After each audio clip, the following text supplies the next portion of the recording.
नमस्कार मेरे पाठक मित्रों। जय माँ भारती, जय माँ शारदे। आज फिर इच्छा हुई है कि आपको अपनी एक लघु कथा पढ़कर सुनाऊं।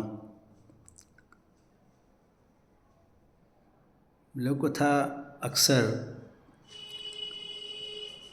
हमारे जीवन की विद्रूपताओं को एक बिंदु के रूप में प्रकट करती है और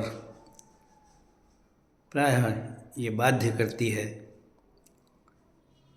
कि हम उन विषयों पर सोचें, अपने मस्तिष्क पर को उन बातों के लिए कष्ट दें कि आखिर प्रगति करते इस भारतवर्ष के अधिसंख्य जन में जो मानसिक विकार, दूसरे के प्रति अनास्था और विद्वेष निरंतर अपनी जड़ें जमाना चाहता है, या यूँ कहूँ कि जमा रहा है, आखिर इससे हम मुक्त क्यों नहीं हो पा रहे? क्या इसका केवल यही कारण है कि हमारे देश में गवर्नेंस का जो स्तर होना चाहिए था वो हम प्राप्त नहीं कर पा रहे? परंतु सोचना ये भी तो पड़ेगा ना कि आखिर उस गवर्नेंस के लिए जो जिम्मेदार प्रशासनिक व्यवस्था है, उस प्रकार के चुनाव हम क्यों नहीं करते? हमारे देश का जनमानस क्यों नहीं सोचता कि उनकी समस्याओं का हल अच्छी प्रशासनिक व्यवस्था में है, न्याय व्यवस्था में है और वो होना चाहिए। खैर, समय आएगा इस विश्वास के साथ कि अगर गवर्नेंस का दौर वापस नहीं आ रहा है तो वो एक दिन निश्चित रूप से वो भी आएगा। अच्छी सरकारें आएंगी, बहुत अच्छी सरकारें आएंगी। इसी दृष्टि से एक लघु कथा मैंने लिखी, रोजी रोटी। पर उस लघु कथा को आपको सुनाऊं या उसका वाचन आपके सामने करूं, उससे पहले मैं वही कुछ बातें एक बार फिर आप लोगों से साझा करना चाहता हूं जो द्वेलित करती हैं मस्तिष्क को अक्सर, कि संवेदनाओं की कोमलता के लिए आज की परिस्थितियां प्रायः प्रतिकूल हैं। व्यक्ति सार्वजनिक रूप से पुरजोर आदर्श, परोपकार और ईश्वरीय आस्था के साथ अधिकारपूर्वक अर्थात मानव मात्र के हित की बात करता है, परंतु व्यवहार में उतना ही अधिक स्वकेंद्रित, शंकालु, सुविधा मार्गी, ईर्ष्यालु और दूसरे का अहित करने वाली घोर स्वार्थपरक नीतियां भी अपनाता है। कुछ वर्ष पहले तक जब अच्छी पुस्तकें जो व्यक्ति को सदाचरण की ओर प्रेरित करने की क्षमता रखती थीं, यदि किसी व्यक्ति के हाथ में दिख जाती थीं तो वह व्यक्ति हमारे आदर का, सम्मान का पात्र हो जाया करता था। परंतु अब लगता है ऐसी स्थिति नहीं है।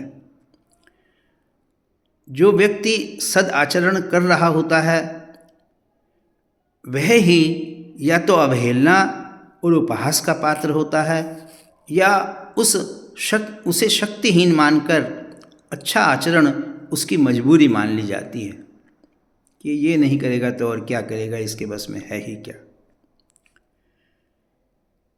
कभी कभी सदाचरण धूर्त और कुटिल मानसिकता वाले लोगों की व्यवहारिक नीतियों का एक पड़ाव भी होता है। ये भी अपने आप में एक विनय बना है।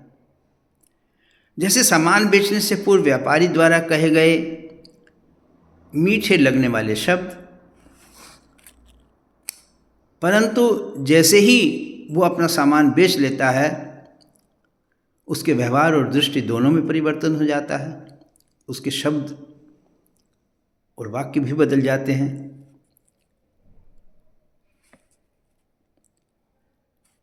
ऐसे लोगों का दूसरे की भावनाओं या मानवीय सरोकार रखने वाली संवेदनाओं से कुछ भी लेना देना नहीं होता। वे सुविधा, उपभोग और निम्नतम प्रयास से अकूत धन संपदा की वकालत करते हैं। भारतीय दर्शन में समाहित त्याग के प्रति भले ही वो निष्ठा व्यक्त करते हों, परंतु व्यवहार में वे पश्चिमी उपभोक्तावाद का रसपान ही अपनी दिनचर्या का अंग मानते हैं। परिवार, राजनीति और सार्वजनिक जीवन में दूसरों के प्रकृति प्रदत्त स्वाभाविक अधिकारों के हनन में उन्हें कोई कष्ट नहीं होता। मेरी भौतिक उन्नति में कोई बाधा नहीं है तो सभी तरफ सुख शांति के फूल खिले हैं, और यदि सुविधा एवं अर्थोपार्जन में कुछ भी बाधा है तब अन्याय और अनैतिकता के ढिंढोरे वाले राग उनकी वाणी को शूल बनाने में जरा भी देर नहीं लगाते। ये कष्ट की बात है।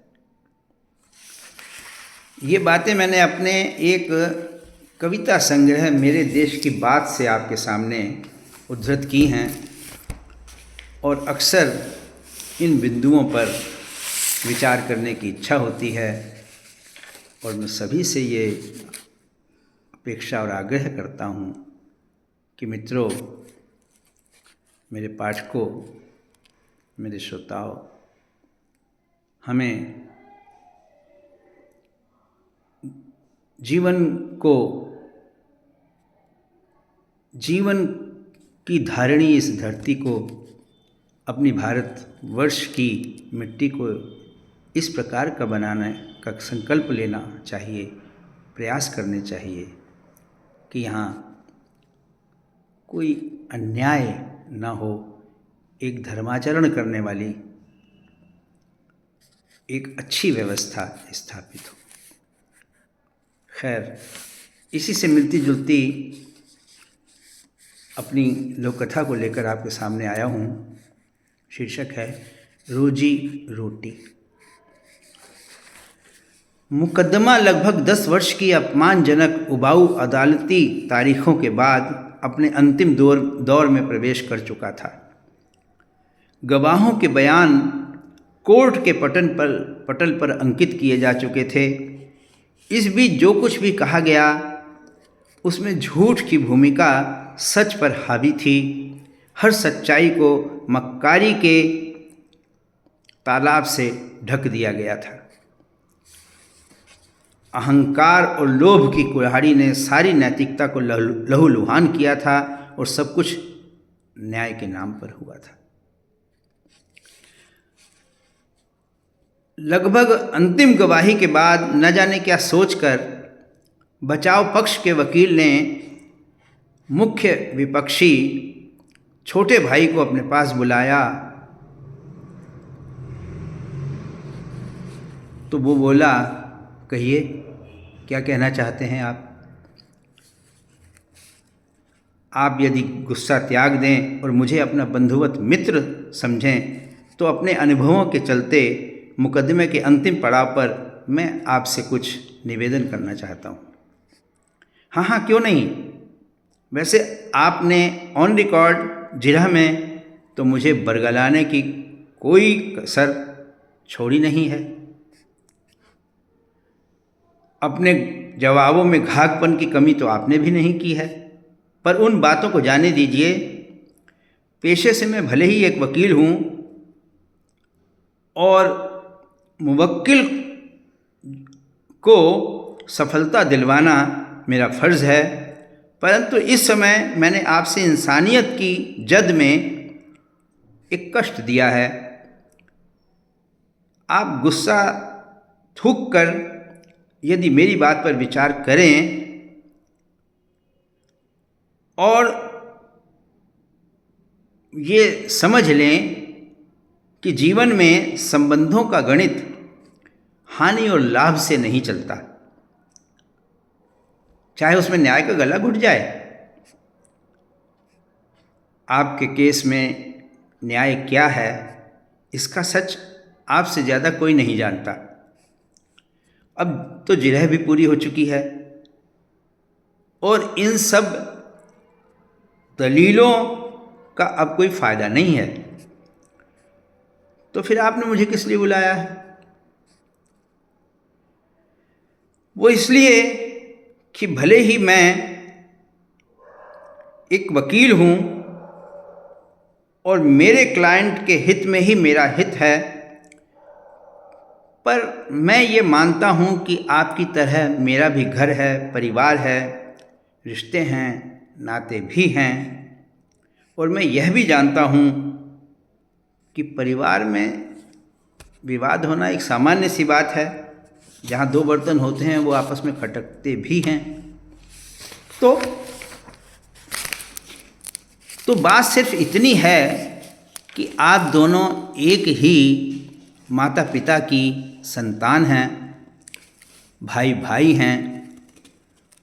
कोर्ट का फैसला जो होगा वो तो वो करेगी ही। इसमें ये तय है कि एक की जितनी जीत होगी दूसरे की उतनी ही हार भी होगी।